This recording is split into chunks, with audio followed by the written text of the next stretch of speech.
Are you having a hard time figuring out what to get Dad for Father's Day? You should check out Row 1 Brand's Vintage Pictorum Gallery. They have America's best sports art. With over 7,200 historic sports prints, you're assured to find something unique for Dad this Father's Day. Instead of a boring old tie, get him a historic baseball photo taken by Henry High Sandham at the historic Polo Grounds Stadium in New York City during the 1894 Temple Cup. Or, if he's an NFL buff, check out the 1963 vintage NFL poster. These are so good looking that you'll be amazed how they turn out. Shop now at sportshistorynetwork.com/row1 and save 15% off your order. Have you ever wondered who the first team was that paid its baseball players? And how about the Reds? How did they get their name? Well, you're in luck because we discussed the answer to both these questions in this episode, and those answers are coming up for you in just a moment.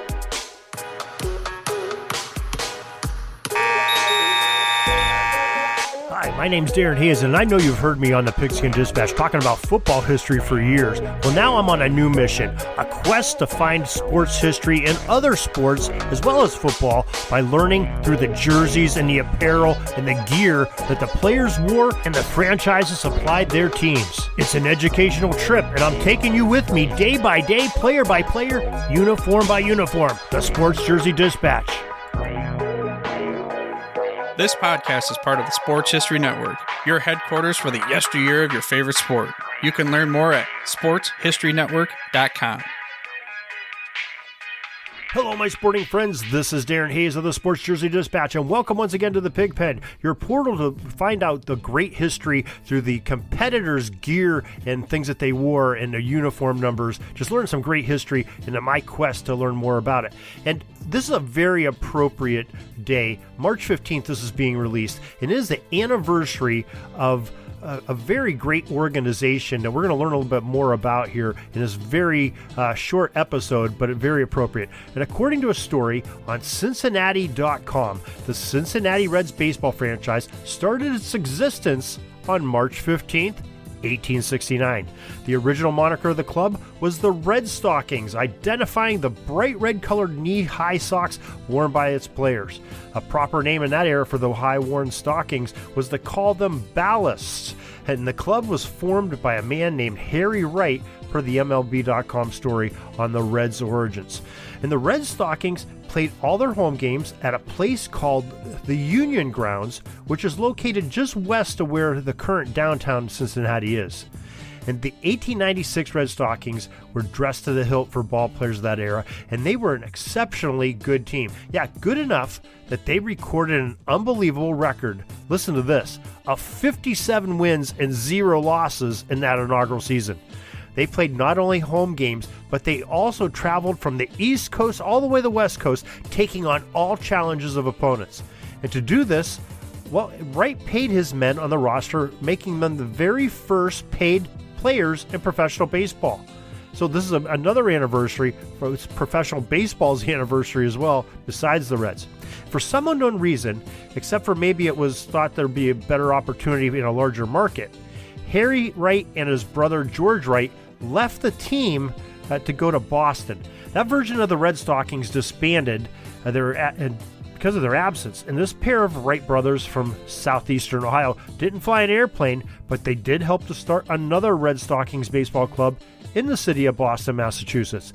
And I know that what you're thinking, but no, they did not directly become the Red Sox. They eventually became the Boston Braves. And we'll talk more about that in a future episode when we get into the Red Sox history. But this is about the baseball in Cincinnati.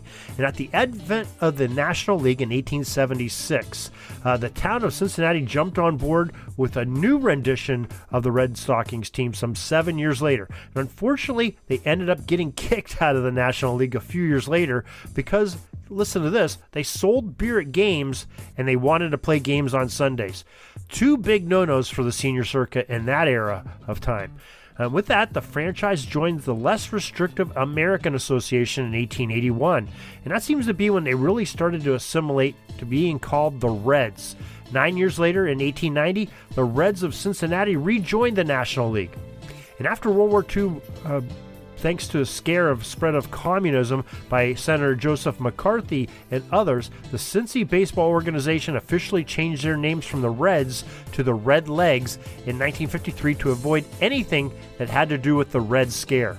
The club owners even went as far to remove any sort of mention of the Reds from its home jerseys in 1956 and just went with a fancy letter C on its unis. They also call it the Wishbone C. The 1956 traveling road jersey displayed Mr. Redlegs with a caricature with a big mustache on the left chest area. But that lasted just one season before the gray uniforms also went with the simple Wishbone C, same as the home ones. In 1959, with the threat of McCarthy's era on intimidation of communism and threatening people that they were communists, the club switched back to their previous Reds name. And oddly enough, they also made it into the postseason that year, only making it to the dance twice when they were called the Redlegs during those 7 years. Good fortune would follow as a decade later, the Big Red Machine formed, and the happy times were in Cincy once again.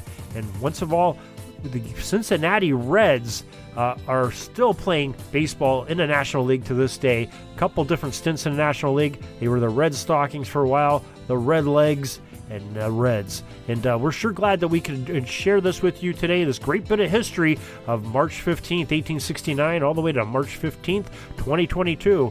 And it's a great story, and it's a first paid baseball team in history. Might be one of the first professional paid teams anywhere of any sport. We'd have to look that up, but it's definitely right up in there. Remember, 1869, that's the year that the Princeton and Rutgers played the first collegiate football game, which was really soccer. So that's just giving you some perspective on that, how far in advance the city of Cincinnati was with their baseball. So we're glad you could join us today. We hope you'll join us next time as we talk about some more great stories from yesteryear and talk about with the jerseys and the uniforms the players wore. Until next time, everybody, have a great Sports History Day. Sorry, but my pitching coach just called timeout and he's coming out to the mound. I think I'm going to get yanked for a reliever. We'll see you back tomorrow for some more great sports history on Sports Jersey Dispatch Podcast. We invite you to check out our websites, jerseydispatch.com and pigskindispatch.com. Not only see the daily sports history, but to experience the preservation of great events and people that play the games. Find us on Pigskin Dispatch. It's also on social media outlets of Facebook, Twitter, Instagram, and don't forget the Pigskin Dispatch YouTube channel to get all your daily sports history. Pigskin Dispatch is happy to be associated with the Sports History Network, the sports headquarters of yesteryear, found at sportshistorynetwork.com. This podcast is part of the Sports History Network, your headquarters for the yesteryear of your favorite sport. You can learn more at sportshistorynetwork.com.